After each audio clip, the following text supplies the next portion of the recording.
सुप्रभात बच्चों। मैं शिवेंद्र यादव, प्रशिक्षित स्नातक शिक्षक हिंदी भाषा, केंद्रीय विद्यालय क्रमांक 2, ईटानगर, अरुणाचल प्रदेश, आप सभी का कक्षा 8वीं की इस कक्षा में, हिंदी विषय की कक्षा में स्वागत करता हूं। बच्चों, हमने इससे पूर्व बहुत ही संक्षिप्त चर्चा की थी वसंत भाग 3 के पाठ लाख की चूड़ियां। इसमें मैंने आपको बताया था कि यह पाठ कामता प्रसाद जी द्वारा लिखा गया है और एक अत्यधिक महत्वपूर्ण पाठ है। क्यों है यह अत्यधिक महत्वपूर्ण पाठ? क्योंकि इस पाठ के माध्यम से ऐसे लोगों के बारे में, उन कामगारों के बारे में, उन मजदूर, उन हस्तशिल्प कलाकारों के बारे में बताया गया है जो अपनी मेहनत से कुछ पैसा अर्जित करते हैं और हाथ से काम करते हैं। जैसे कुम्हार अपने हाथों से मिट्टी के बर्तन बनाता है, शिल्पकार कपड़े बुनकर कपड़े बुनते हैं, है ना। और आपके आसपास देखे होंगे बांस को काट काट कर बांस से विभिन्न तरह के उपकरण, फर्नीचर्स बनाए जाते हैं। ये सारे मजदूर अपने हाथों से इस तरह की चीजें तैयार करते हैं। लेकिन जो आधुनिक युग है, विज्ञान का युग है, आप सब जानते हो ना, विज्ञान का युग है। तो विज्ञान के युग में मशीनें आ गई हैं और ऐसे लोगों का काम छिन गया है। अब वो सारा काम कौन करने लगी हैं? मशीनें। तो ये पाठ ऐसे लोगों की जिंदगी के बारे में ही हमें बताता है। बच्चों, जो पाठ हम पढ़ने जा रहे हैं उस पाठ का नाम है लाख की चूड़ियां।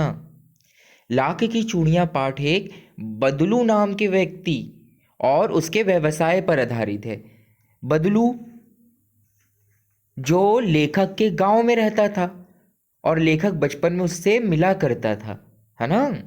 और उसका व्यवसाय क्या था? लाख से चूड़ी बनाना। क्या? लाख से चूड़ी बनाना।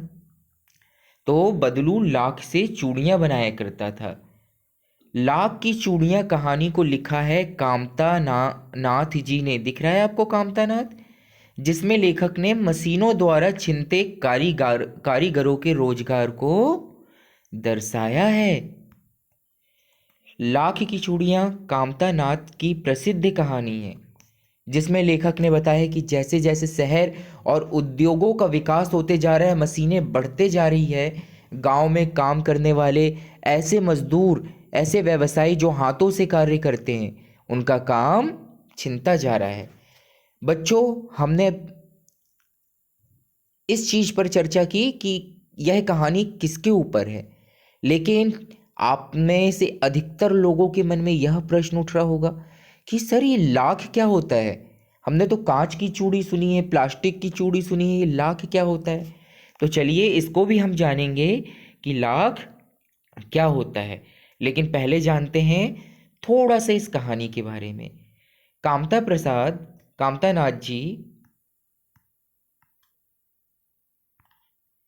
जब बचपन में अपने घर जाया करते थे, गर्मी की छुट्टियों में अपने गांव जाते थे, तो जो उनका गांव था वहाँ उनके मामा रहते थे, मामा का गांव था।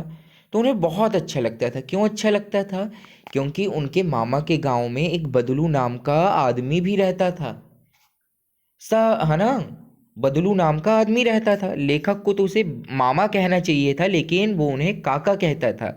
काका क्यों कहता था? क्योंकि गांव के जितने बच्चे थे सब उसे काका कहते थे। तो अगर लेखक बदलू को बदलू मामा कहता तो वो अलग लगता। तो वो भी दूसरे बच्चों को देखकर बदलू को क्या कहता था? काका कहता था। लेखक के मामा के गांव में लाख की चूड़ी बनाने वाला कारीगर बदलू रहता था। लेखक को बदलू काका से बहुत बहुत ज़्यादा प्यार था। वो उससे क्या करता था? बहुत प्यार करता था। अब क्यों करता था? भाई, जब तक कोई हमारी सेवा नहीं करेगा, हमें कुछ चीज़ नहीं देगा बच्चों को, तो कोई उससे प्यार करेगा नहीं ना। तो बदलू क्या करता था? लेखक जब भी बचपन में छोटा था, गांव जाता था, तो उसको छोटे छोटे कंचे देता था। किससे बनाकर? लाख से बनाकर कंचे। ये दिख रहे हैं आपको? लाख के कंचे। ये किसके कंचे हैं? लाख के कंचे, गोलियां जिससे वो खेला करता था। इसलिए लेखक अपने मामा के गांव चाव से जाता था, क्योंकि उसे बदलू रंग बिरंगी गोलियां देता था, कंचे देता था। लेकिन गांव के सभी लोग बदलू को बदलू काका कहकर बुलाते थे। इसलिए लेखक भी क्या कहता था? बदलू मामा नहीं कहता था, बदलू काका कहता था। क्योंकि गांव के सब लोग क्या कहते थे? बदलू काका, बदलू काका, बदलू काका। तो लेखक भी उन्हें बदलू काका कहने लगा। अब बच्चों, हम पढ़ रहे थे लाख की चूड़ियां। तो सभी के मन में एक प्रश्न तो आ ही रहा होगा कि आखिर लाख होता क्या है। तो चलिए पहले आपको बताते हैं लाख क्या होता है। बच्चों, झारखंड में, वेस्ट बंगाल के कुछ हिस्सों में, असम में, छत्तीसगढ़ में, बिहार में कपास के पेड़ में, पलास के पेड़ में या किसी बेर वगैरह के पेड़ में एक विशेष तरह का कीड़ा अपने आप पनप जाता है। और अब तो उस कीड़ा, अगर वो कीड़ा पनपता नहीं है तो अब तो उसको पाला भी जाता है पेड़ लगाकर। क्यों? क्योंकि वो कीड़ा पेड़ों में एक तरह की लार छोड़ता है, राल, अपने मुंह से। और इस राल से इस तरह का पदार्थ निकलता है जिसे लाख कहते हैं, इस राल से। और इसी राल से बनता है लाख। और इस लाख को गर्म करके, इसको पिघलाकर क्या बनाई जाती हैं? चूड़ियाँ, कंचे, बहुत सारे बर्तन, खिलौने और भी बहुत सारी चीज़ें। तो इस लार का महत्व, राल का महत्व हम मजदूरों के जीवन में बहुत ज़्यादा है। बदलू भी इसी राल को इकट्ठा करके उनसे क्या बनाया करता था? चूड़ी। ये देखिए, ये पेड़ से यह एक मजदूर है छत्तीसगढ़ की जो क्या निकाल रही है? राल। यहाँ भी आपको दिख रहा है चित्र में। और इस तरह से इसे इकट्ठा किया जाता है राल को। तो अब आपको समझ आ गया होगा कि एक सूक्ष्म कीट जो एक तरह की राल छोड़ता है, उसी राल से किसका निर्माण होता है? लाख का। हमारे देश में पैदा होने वाली लाख की सबसे ज़्यादा 60% हिस्सा कौन से राज्य का होता है? झारखंड का। इसके अलावा छत्तीसगढ़, पश्चिम बंगाल, उड़ीसा, मध्य प्रदेश, असम के कुछ क्षेत्रों में भी लाख की खेती की जाती है। क्योंकि लाख मजदूरों का बहुत बड़ा मित्र है, उससे वो कितनी सारी चीज़ें बनाकर बेचते हैं, उनको फायदा होता है, इसलिए इसकी खेती भी की जाती है। अब लाख के कीड़े कैसे दिखते हैं? तो लाख के कीड़े नहीं दिखते, क्योंकि ये बहुत बहुत छोटे होते हैं, सूक्ष्म होते हैं, है ना। ये अपने शरीर से कुछ एक पदार्थ छोड़ते हैं जिससे क्या बनता है? लाख बनता है। ये देखिए, आपको दिख रहा है इस चित्र में लाख। और यहाँ पे ये महिला धीरे धीरे लाख को निकाल रही है। तो गांव में लाख की चूड़ी बनाने वाले कारीगर का क्या नाम था? बदलू था। और बदलू जहां रहता था उसका मकान कुछ ऊंचाई पर था। रोड नीचे तरफ थी, थोड़ा सा चढ़कर उसके मकान की ओर जाना पड़ता था। मकान के पास एक बड़ा सा सहमा, मतलब चबूतरा था। वहां एक पुराना नीम का वृक्ष था। ये दिख रहा है आपको नीम का वृक्ष। और इसके नीचे कौन बैठा है? बदलू बैठा है। उसी के नीचे बैठकर बदलू अपना काम किया करता था। ये देखिए, बदलू क्या बना रहा है? लाख की चूड़ियां। किसके पेड़ के नीचे बैठकर? नीम के। किसके? नीम के।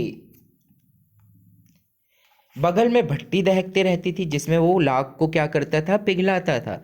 क्या करते हैं, जब हम पेड़ से लाख को तोड़ते हैं तो उसको पिघलाना पड़ता है। जब वो गर्म और नरम हो जाता है तो उसको फिर हम जिस आकार में ढालना चाहें रंग मिलाकर ढाल सकते हैं। ये काम कारीगर ही अच्छे से करते हैं, क्योंकि वो इस चीज में एक्सपर्ट हो जाते हैं, निपुण हो जाते हैं। बदलू गांव के लोगों को लाख की चूड़ियां बेचता नहीं था कि तुम 2 रुपए दो तो मैं एक चूड़ी दे दूंगा। वो क्या करता था? किसी वस्तु के बदले देता था। मान लो गांव की किसी औरत को लाख की चूड़ी चाहिए, तो वो बदलू को मान 2 किलो शक्कर दे देगी या 1 किलो शक्कर दे देगी। तो बदलू से क्या करेगा? लाख की चूड़ी दे देगा। जब हम किसी व्यक्ति को वस्तु के बदले वस्तु देते हैं या वस्तुओं का की अदला बदली करते हैं तो इसे क्या कहते हैं? वस्तु विनिमय। बच्चों ये बहुत इंपॉर्टेंट है, ये बहुत महत्वपूर्ण है। क्या कहते हैं, जब एक वस्तु के बदले हम दूसरी वस्तु लेते हैं और दूसरी वस्तु के बदले हम एक वस्तु किसी और को देते हैं तो उसे क्या कहते हैं, वस्तु विनिमय। कोई वस्तु में एक वस्तु को दूसरी वस्तु देकर लिया जाता है और वस्तु विनिमय के बदले वस्तु ली या दी जाती है। ये देखिए, इस चित्र में देखिए आप, यहाँ दो आदमी हैं। चलिए एक का नाम मान लेते हैं, ये है राम और ये है श्याम। ठीक है, राम और श्याम। अब राम को क्या चाहिए, राम को चाहिए है मछली, और श्याम को क्या चाहिए, श्याम को चाहिए चिकन, मीट। लेकिन मीट तो राम के पास है और मछली श्याम के पास है, तो ये लोग क्या करेंगे, श्याम अपनी मछली राम को दे देगा और राम अपनी मछली श्याम को दे देगा। मतलब उन्होंने वस्तुओं की अदला बदली कर ली। इसे ही वस्तु विनिमय कहते हैं। जैसे यहाँ देखिए, यहाँ इस आदमी के पास क्या है, फल है, ये दिख रहे हैं फल, और इस आदमी के पास क्या है, मुर्गा है। तो ये क्या करेगा, ये मुर्गा इसे दे देगा और मुर्गे के बदले ये इसे फल दे देगा। तो इस तरह की पद्धति को वस्तु विनिमय कहा जाता है, जिसमें भेड़ के बदले फल देना, फल के बदले भेड़ देना, या एक वस्तु के बदले दूसरी वस्तु देना और दूसरी वस्तु के बदले एक वस्तु लेना होता है। पहले के समय में पैसा रुपया तो थे नहीं, तो लोग क्या करते थे, वस्तु के बदले वस्तु लेते थे। इसे ही वस्तु विनिमय कहा जाता था। लेकिन अभी आपको ऐसा कहा जाएगा कि मोहन को एक बैग चाहिए और तुम्हारे पास पेन है, तो दे दोगे क्या, नहीं। अब हम कुछ भी चीज पैसों को देकर खरीदते हैं। तो वर्तमान में वस्तु का लेन देन किससे होता है, मुद्रा से। ये दिख रहा है आपको, एक हाथ पैसा दो, दूसरे हाथ सामान लो। अब जैसे आपको एक घर खरीदना है तो घर के बदले आपको क्या देना पड़ेगा, पैसा। क्या देना पड़ेगा, पैसा, मुद्रा। ठीक है, पैसा, रुपया। ये वर्तमान प्रचलित पद्धति है। चलिए अब हम पाठ में आ जाते हैं। लाख की चूड़ी का आकार देकर बदलू उन्हें मुंगेरी पर चढ़ाकर गोल और चिकना बनाता था और फिर उनमें क्या करता था, रंग। ये देखिए आपको दिख रहा है ना, वो क्या कर रहा है, चूड़ियाँ बना रहा है। किसमें चढ़ाकर, मुंगेरी क्या होती है, लकड़ी की इस तरह से, जिसमें वो चूड़ियों को चढ़ाता था। ठीक, बदलू बहुत ही सुंदर लाख की चूड़ियां बनाता था। चित्र में आपको दिख भी रही हैं लाख की चूड़ियां।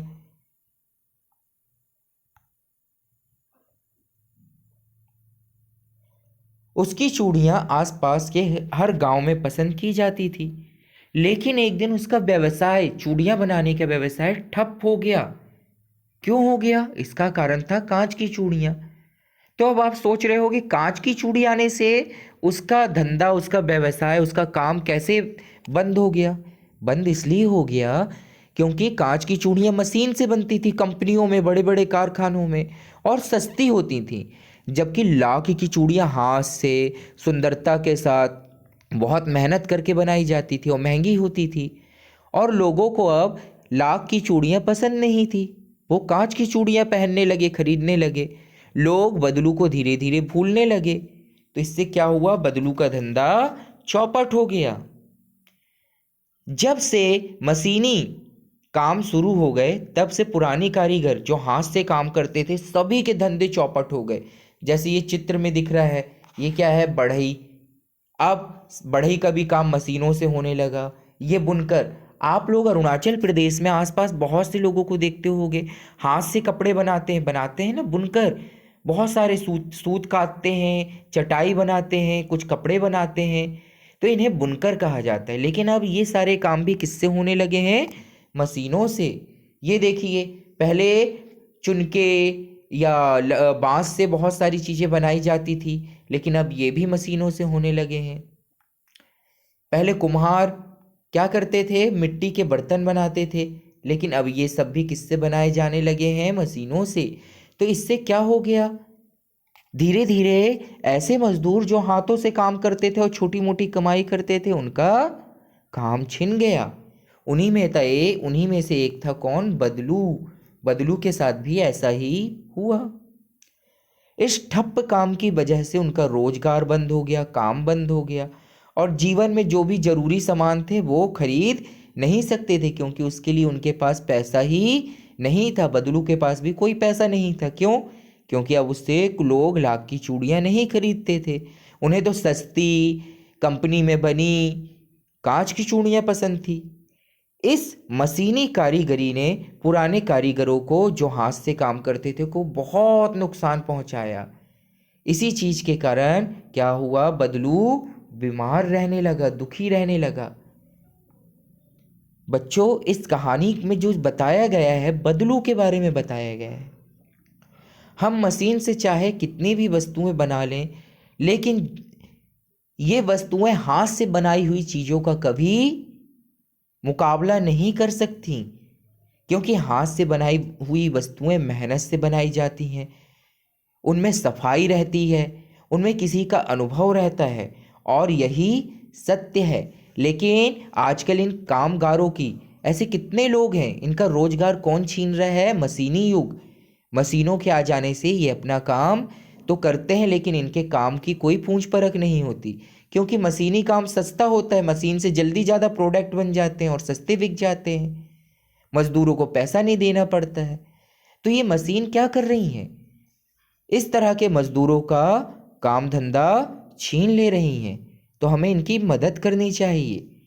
बच्चों, इस पाठ में बदलू के बारे में ही नहीं, बदलू जैसे बहुत सारे कारीगरों के बारे में, मजदूरों के बारे में, जो अपना व्यवसाय, अपना पेट पालते हैं, इस तरह के छोटे मोटे काम करके, उनके बारे में बताया गया है। तो बच्चों, आपको यह कहानी पूरी समझ आई होगी, मुझे आशा है।